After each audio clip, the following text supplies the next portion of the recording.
Are you looking to create better quality mixes? Well, by the end of this video, you're going to understand part of the reason why you're not, and it's in your mix prep. Let's get started. Hello everybody, my name is Dylan Pines, here with another mixing tutorial for you. Today we're going to be talking about mix prep. In my opinion, maybe the most important stage of the entire mix outside of the volume balance. This is something that gets so overlooked in so many mixes. People who will sort of just get their tracks and just get started, they'll just run with it.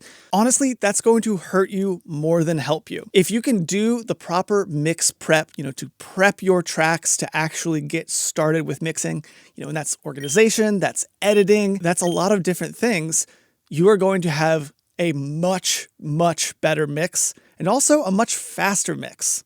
So it's a little boring now, but faster mixes, better mixes. It's kind of like that Abraham Lincoln quote, "Give me 6 hours to chop down a tree and I will spend the first 4 sharpening the axe." Right now, all we're doing, axe sharpening. So a quick disclaimer before I get into my personal process for mix prep. This is a lot.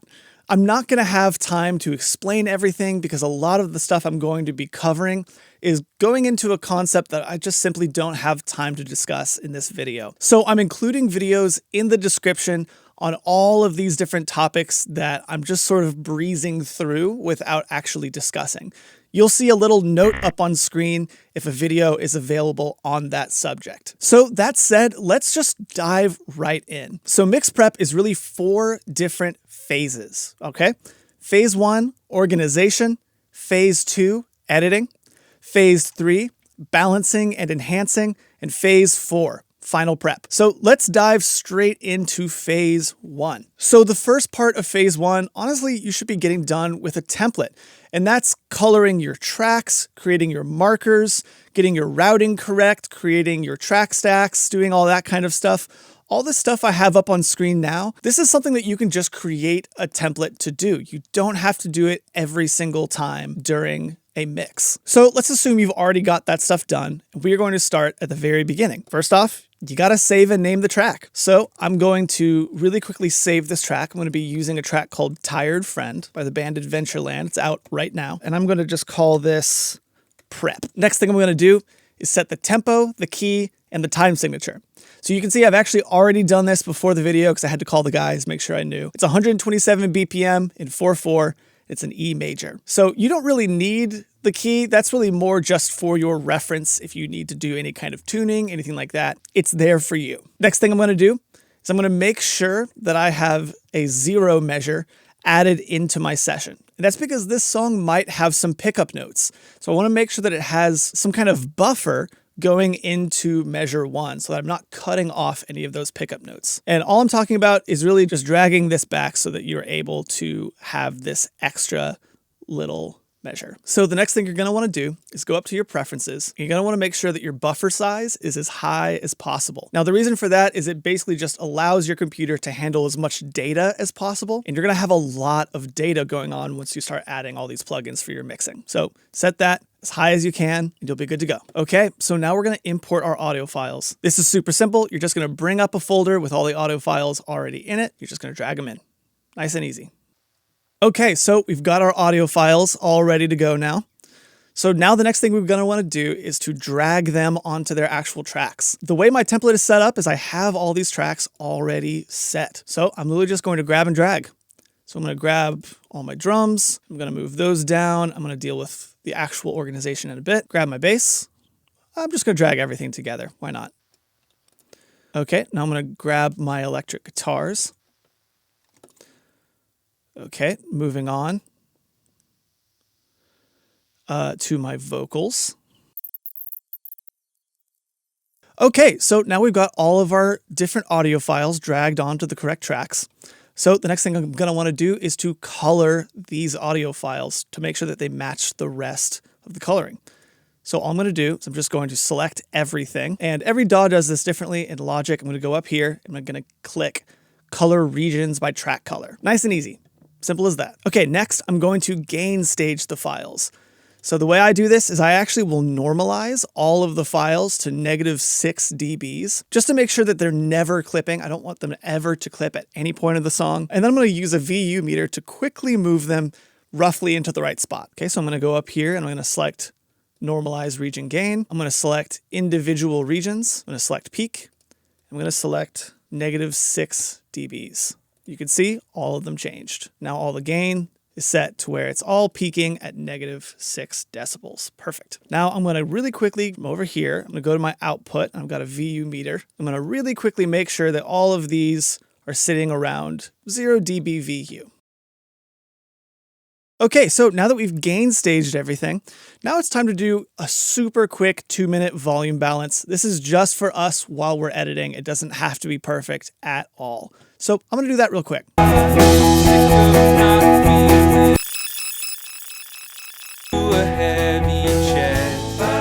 Okay, that's sounding pretty good to my ears. Again, doesn't need to really be perfect at all. It's just to make sure that I can do my editing okay. So the final thing I'm going to do during phase 1 is to reorganize all of these markers into the actual song sections. I want to be able to make sure that I can quickly move from section to section without having to search and find the intro or the verses or the choruses or anything like that. So I'm going to quickly listen through and rename these. Okay, cool. So I've gotten that done. You can see I've got each of my sections nice, clearly labeled, clearly colored. It's going to be nice and easy to actually get to where I need to go during the mix. So now we're going to be moving on to phase 2 of our mix prep, and that is editing. Now, some people don't actually consider this to be mix prep. You know, I definitely do. I am preparing for the best mix I possibly can get. So I'm going to be going in and editing and making sure all these audio tracks sound as good as I can get them. So there's a few steps inside of the editing phase, and we're going to be going through each one in order. So step 1 is fixing the phase. So you're going to be looking for stereo tracked instruments. You're going to be checking their waveforms, and you can see if you can nudge things together to make them feel more full. And that's just because when stuff is tracked, not everything really sounds all that good in phase. The phase might have gotten messed up. So all you're going to do is you're going to go into the tracks, you're going to make them super big, you're going to zoom in, and you're going to listen, and you're just going to see if there's any parts of any tracks that feel like they are off of each other. You want to make sure that you are lining up the peaks and the valleys as close as you can, because then you're going to be getting the most accurate sound possible and you're not going to be getting any phase cancellation. So for example, I just aligned this part. Let's listen to what it sounds like now that I've done the phase work. And let's listen to what it sounded like before.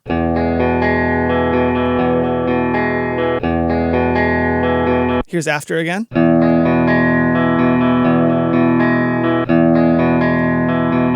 Now, of course, there's still a little bit of phasiness in there, but it's not nearly as bad as it was earlier. And you can even see most of these are quite a bit more lined up than they were before. So you're going to want to make sure that you do that for the entire mix, anything that's been stereo tracked. So I'm going to go through and do that right now. Okay, so now that step 1 is done, we're going to move on to step 2, which is comping. Now, if you don't know what comping is it's basically just creating the best track out of multiple performances of the same part. Usually it's used for vocals. Like if you have 7 or 8 different vocal takes, you're going to want to listen to each one of them and see if you can cut the best phrases from each so that you have one fantastic vocal. Now, unfortunately for me, for this one, I have a single vocal track. That's all I have. I don't actually have any doubles or anything that I could use to create a comp. So for this particular song, we're not going to have any comping that we can do. But if you recorded your own song at home, you probably are going to have a lot of comps to create that comp track. So what we're going to do after this is step 3, which is cleaning. First off, we're going to be doing what's known as strip silence. We are trying to get rid of all of the silence in these tracks because a lot of times just noise lives in there. Maybe the background air conditioning, or maybe it's the singer making lip smacks and humming their lines, stuff like that. We just don't really want it in there. So all I'm going to do is go through and get rid of the silence. So I'm going to go over here. I'm going to go to remove silence, and I'm going to strip silence from all of these tracks. Cool. So now you can see I've gone through and I've done all my cleaning. You can see all the space has been removed, all that silence is gone, but now there's going to be a lot of weird chops and clips. So first off, I'm going to do some fades just where I know crossfades are not necessary because there's just one region and none of the regions are touching. Okay, so I'm going to select out, and I'm also going to have a fade in as well. Super short. Okay, and now I'm going to select the ones that I know are going to need some crossfading because they're touching each other. Which honestly, in this particular mix is not that many. I'm probably going to do it for my vocals as well. Great. So that's just going to keep all of these different files from clipping there at the end. Now, for these ones that have fade outs, I might honestly add a little bit of a longer fade to the end of them, just to make sure there's not any weird noise going on. Cool. That all looks good to me. So now the next thing I'm going to do is I'm going to add noise gates on my drums and electric guitars. Now I was listening through, I don't actually think that this particular mix is going to need any sort of electric guitar gating, but the drums definitely will, because I'm going to want to get a drier sound on the kicks, the snares, and the toms. So I'm going to go and do that real quick.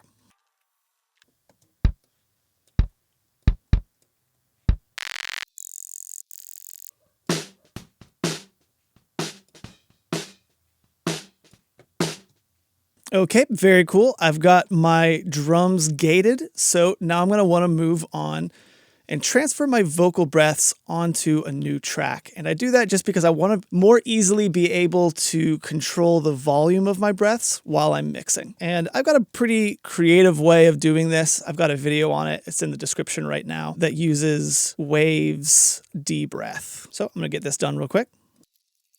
All right, so now I have my track that's only breaths, and I've got my track that is no breaths, which I will be doing a bounce in place on this in a little bit, but I don't want to do it quite yet. So now that I've done that, I'm going to do my final step of cleaning. I'm going to de-ess my vocals and my background vocals. I'm going to do it pretty subtly, because sometimes I like to add de-essing later on in the mix as well.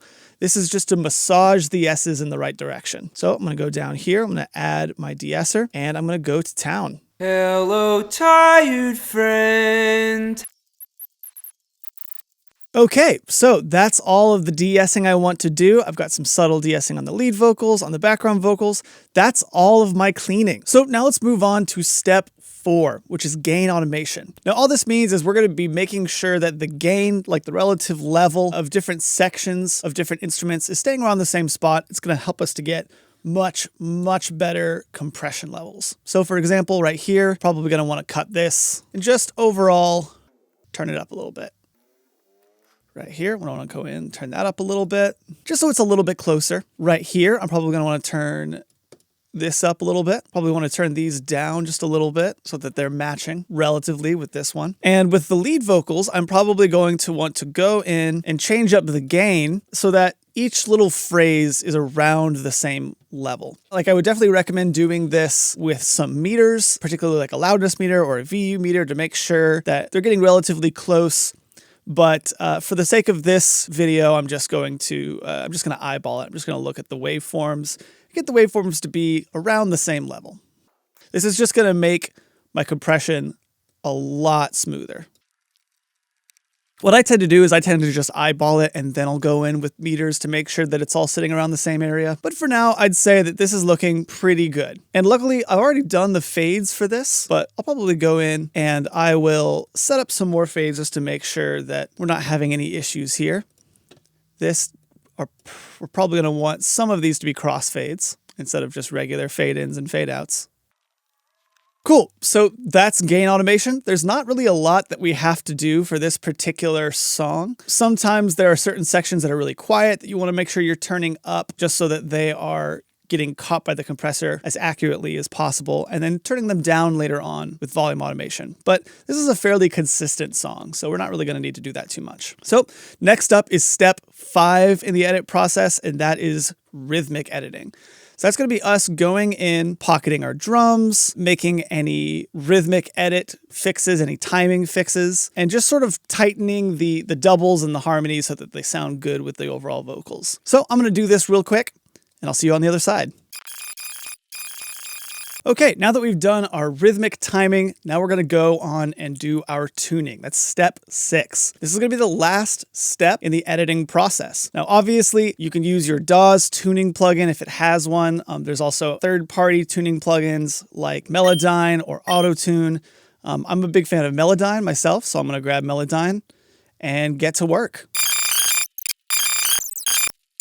Okay, great. So now that we've finished up our editing phase, we're going to be moving on to phase 3 of the mix prep, and that is balancing and enhancing. And a lot of people don't necessarily do this during the mix prep phase, but I'm a big proponent of it. Now, what balancing and enhancing is it's going in and doing a little bit of fixing, getting rid of some problematic frequencies, but it's also going in and adding stuff and like rebalancing the tones of certain instruments so that they sound the best they can when you go into the mix. And the reason I do this is I just want to start the mix with the best quality instruments that I can, even if that means I'm going to undo a lot of that stuff with EQ later on. Now, this is what people in the old $1 million studios would do anyway. It's called pre-tape EQ. Basically, the engineer would make sure that they were getting the best quality sounds from their microphones, even if that meant adding EQ before it was even recorded, baking that EQ in. So we're going to be going in, we're going to do a little bit of fixing and a little bit of enhancement, and we're just going to get the best possible sounds that we can. So let's get started with a little fixing. Now, the main two things that I will fix during this step is basically cutting out any sort of low end rumble that isn't useful in an instrument, as well as searching for instrument resonances. Finding a resonant frequency, cutting it. So for the first one, for example, I'd be going in here and I'd be adding an EQ plugin. I would just go in here and I would add a high pass filter and I'd sweep it up, until it wasn't affecting the tone at all, but I was taking out a lot of that sort of low end noise that just lives down at the bottom. Don't go suck up all the day, for I made plans to fall in love this May. Usually somewhere between 50 and 100 hertz is where you want to live with these kinds of filters. So that was honestly simple enough. And I would want to go and do that with most everything. Obviously not my bass instruments, not the kick and the bass and stuff like that. I will say you want to be careful about doing that kind of filtering on individual microphones. If I have multiple microphones that all recorded the same instrument, this is something I'm going to want to do on the bus. And that's because there could be some strange phase problems that happen in between EQs that are recording the same thing, where the EQs are set up differently.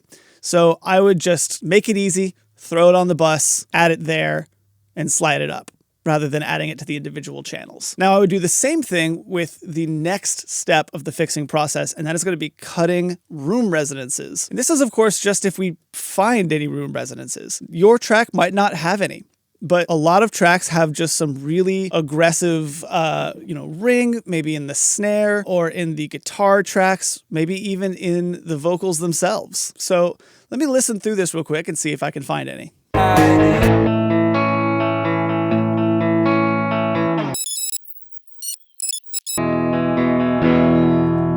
So here's one that I just found. Check it out. Can I hear that like that's going on in there? I was able to find it right here. So that's something that I'm gonna want to cut. So I'm gonna just take that out, narrow my bandwidth.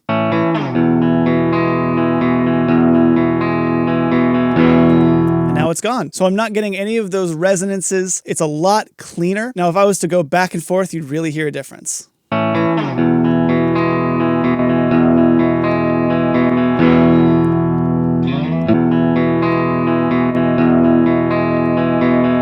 One of them you just hear that ooh, and in the other one you absolutely can't. So I would be doing that with any instrument that was tracked in a room. If it's a synthesizer, it's probably a little bit less necessary, but if it's recorded in a room resonances are possible. So I definitely would want to go and clean that up throughout this mix as well. So now that we've used our EQ to clean up some of the tracks, let's move on to a little bit of enhancement. Now there's a few different things that we're going to do to enhance these tracks while we're doing our initial mix prep. The first is using analog emulations to add some of that warmth, some of that spice, and to emulate the signal flow of an analog studio. I've got a great video on what all this means, how to do it, that I'm linking down in the description below. So I actually have a pre-made channel strip that will do this. I'm going to bring that up. Okay, so let's go ahead and add these to all of our tracks. Okay, great. So we have now added all of our analog emulations. So it's time to move on to the next step in this enhancement process, and that is balancing the mic levels of any stereo instruments. So I'm going to go into one of my stereo mic'd instruments, for example, this electric guitar. And right now you can see that all of the different microphones are all set to the exact same level. So I'm going to mix them in together so that I can get the best tone possible. So I'm just going to solo this and we're going to listen.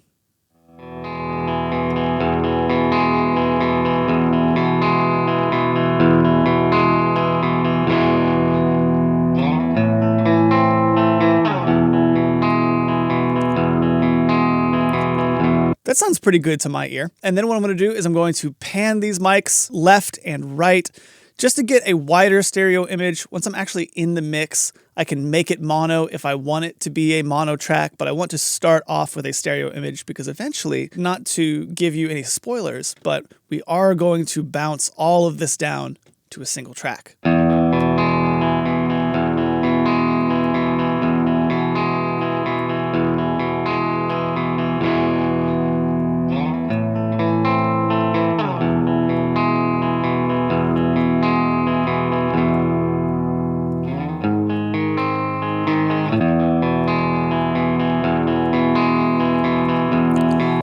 Cool, just like that. So I'm going to go through and do that with the rest of my instruments as well. Great, so I have balanced my mic levels. I've done some of my initial panning. So finally, we are going to shape each instrument's tone with pre-tape EQ. And that's really simple. We're just going to be going in, adding just a little bit of very wide EQ just to nudge our tone in the direction that we want. So we're starting off our mix with our best foot forward. So for example, let me grab the solo right here. Turn this on.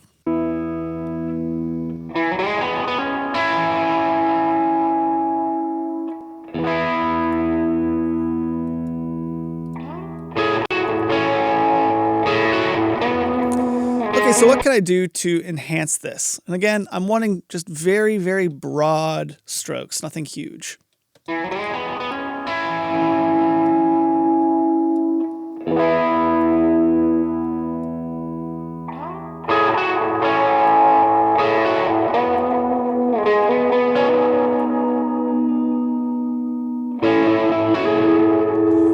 could use a little cut around 300 probably.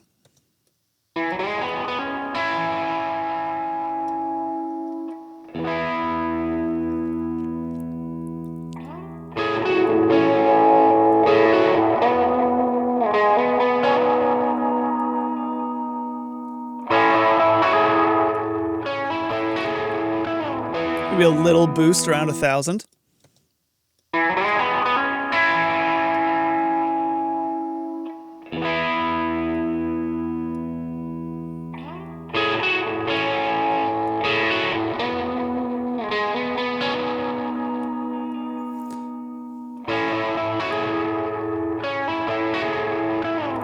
Just a little boost around 2K. And now I might go in and maybe grab my digital EQ right here, now that I've added a little bit of nice saturation, and make a few more cuts. Kind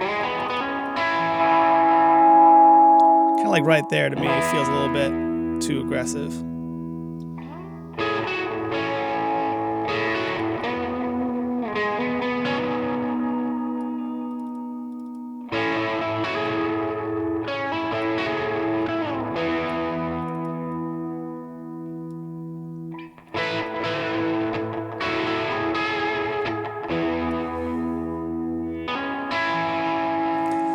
Something like that. So you can see we're just nudging it in the right direction. I'm not doing anything aggressive. I'm not doing anything more than like 3 dBs. It's stuff that if I got into the mix and I felt like it was too much, it would not be hard to undo. So I'm gonna go through and do that for the rest of this mix. So now that we've done that, we're gonna be moving on to phase 4, which is our final prep. This is really where we're just doing our final bounces, a little reorganizing, stuff like that.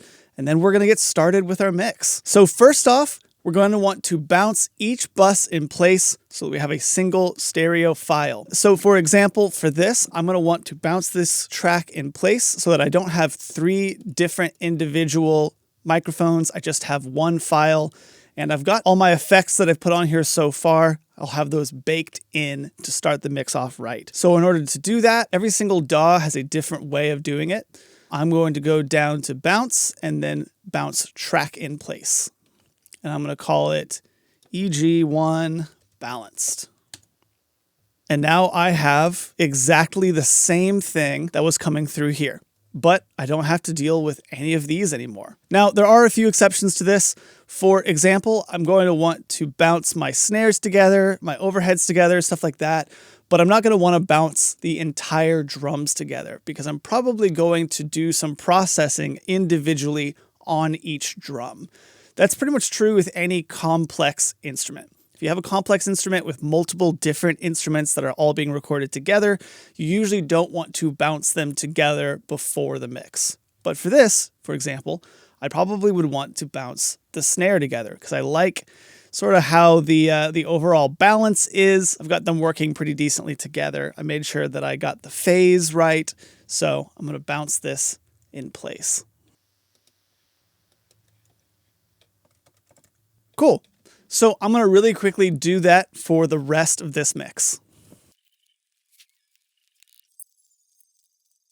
Okay, so we've gone in and done all of our bounce in place. Now what do we do? What do we do with these old tracks? Well, what I would suggest is creating a little dummy folder, which I have down here, named Edits. And I'm actually going to drag this all the way back up to the top, just to make this easier. And I literally drag in all of my edited files into this folder, and then I make sure that all of them are turned off. And that allows me to go back and re-edit stuff during the mix if I absolutely have to. Like if I found out that I did a particular edit wrong or something like that, I have access to it, but it's not clogging up my view. It's not keeping me from actually doing the mix. So all I'm going to do is just drag all of these different old buses up into here. Okay, now that I've done that, I'm going to go in here. I'm going to turn all of them off just to make sure that they're not being processed. It's going to save us some CPU. Now check this out. I'm going to minimize that and I'm going to hide it, which I've done by hitting this little H button. Now check out the difference. Look how few tracks there are now. There was almost 100 tracks, and now we only have 1, 2, 3, 4, 5, 17, 18, 19, 20. 19 or 20 tracks. That's it. From almost 100, a little over 100 to 19 or 20. That is really, really cool. So now that I've got all of this down, time to do some reorganizing. So I'm going to do some recoloring of all of these tracks because it did actually change the color. You know, originally I had them a brighter red, brighter orange, stuff like that. So for me, I like to go in and just fix all of this just because it's going to bother me if I don't. Okay, and then I'm going to color all the tracks by region color. Great, so that's all fixed up now. Next, I'm going to separate the vocals into verse, chorus, and bridge sections. That's just because I usually do different processing on different parts of the song. To do that is super simple. All I'm going to do is cut out certain sections and I'm going to move them to different parts of the song. Okay, so for instance, I've got my vocal chorus track down here. So I'm going to grab this. I actually need to create a breaths track as well. So I'm going to go down here and I'm going to move this. I've got one for the bridge as well. And then let me make my verse one. Great, so now I've got all of my different vocal tracks split into verses, choruses, and so on. Oh, in fact, this actually needs to be down here. So next thing I want to do is I am going to turn down all of my faders because I want to be able to start this mix off fresh. I'm not going to be rolling off of the volume balance I did before because that was a really rough volume balance. The only thing I really cared about with that was being able to hear everything. Whereas now I want to actually set my volume balance up nicely. Okay, now that all of my faders are down, now we're going to start adding some plugins to our soon-to-be mix. First of all, I know that I'm going to want to mix in mono for the first part of this. So I'm going to go over here. I'm going to add a gain plugin. I'm going to turn mono on. Now, that's just going to allow me to mix in mono just so that I'm getting a clearer view of what I need to cut with an EQ to get rid of any kind of masking problems. And then finally, we have one last step, and that is to save this as a new file. We want this to say Tired Friend Mix Draft 1. Perfect. And now it's time to mix. It's time to start going in, throwing faders up, getting an initial volume balance, and ultimately making your song sound the best you possibly can, which you're going to be able to do way better now that you have fully prepared your tracks for mixing. So you've now learned how to do mix prep. But here's the thing. That's just one small piece of the puzzle when you're trying to get mixes that are ready for the public. You're going to get this perfect with practice, but you could still end up with an amateur sound. And that's just because there's so many mistakes that you can make in other areas of the mix. So that's why Rob Mazes, the founder and musician on a mission, the guy you've seen in half the videos on this channel, well, he put together a free workshop where he shares the 7 steps to making radio-ready music at home. He's created a brand new approach to home mixing and recording that's going to help you do all of this stuff way faster. And honestly, it hasn't just worked for him. Over 36,000 people have already been through this workshop and they've seen results in their music in just a few days. So if you want to see results that fast, it's your turn. If you want to learn the exact 7 steps that will take your mixes to a professional standard in under a year and keep you from wasting precious time and money and effort on the wrong things, then go and watch the free workshop now. Just click the link on screen or in the description down below to get your own access. It's totally free, and seriously, you're going to love it. And if you're new here, don't forget to subscribe. We make tutorials and tips just like this one every week on this channel. We'd love to help you grow. Well, that's going to be it from me. This has been Dylan Pines with Musician on a Mission. And remember, create regardless.